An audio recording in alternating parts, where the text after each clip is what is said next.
When you see a Thompson machine gun, what is the first thought that comes to mind? A gangster, perhaps? What about the Uzi submachine gun? Maybe an Israeli soldier or the Secret Service? And what about the Luger 9mm? Nazi Germany, perhaps? The 1911? Maybe American soldiers in Vietnam? How about an AR-15? School shootings or active shooters?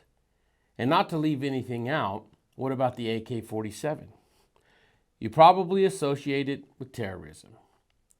The fact that these weapons have become symbols of evil or good is more about associative psychology and less about criminality.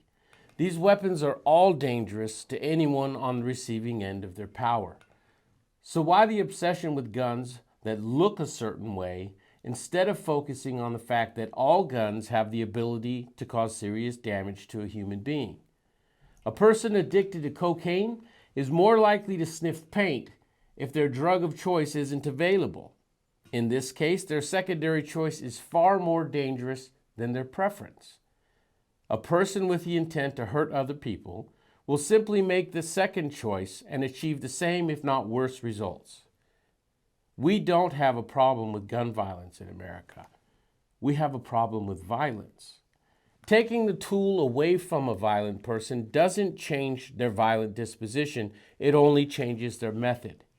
And while guns can certainly be used to take lives, they are more commonly used to save them. In a recent study on defensive gun uses in America, a study which the Biden administration removed from the CDC website, there were roughly 30,000 gun deaths in the year being studied. There were nearly 3 million cases where a good guy with a gun presented it to a bad guy and the bad guy ran away, 94% of the time.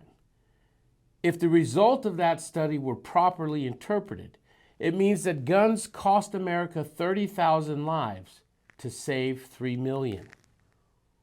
While the loss of life is tragic in any case, this study revealed that more lives would be lost by the absence of guns. So why the political obsession with the way guns look and not a focus on the violence that exists in certain human beings? Isn't their violent nature the problem and not their method? A gun in the hands of a good, compassionate, trained person is no danger to anyone. While I do believe we should try to keep guns out of the hands of violent people, I believe just as much that people who carry a gun should also be properly trained. I believe that the political obsession with the way guns look is because people are naturally visual creatures. Using our visual nature, politicians turn guns into the boogeyman. If we can demonize one gun, it makes it easier to demonize all guns. The truth is, every gun we have discussed here is both a symbol of oppression and a symbol of freedom to someone. To Great Britain, the musket is a symbol of their defeat. To us Americans, it is a symbol of our liberation and freedom. Perhaps it's as easy as realizing that the symbol of guns is a perception of guns, and that what needs to change is our perception.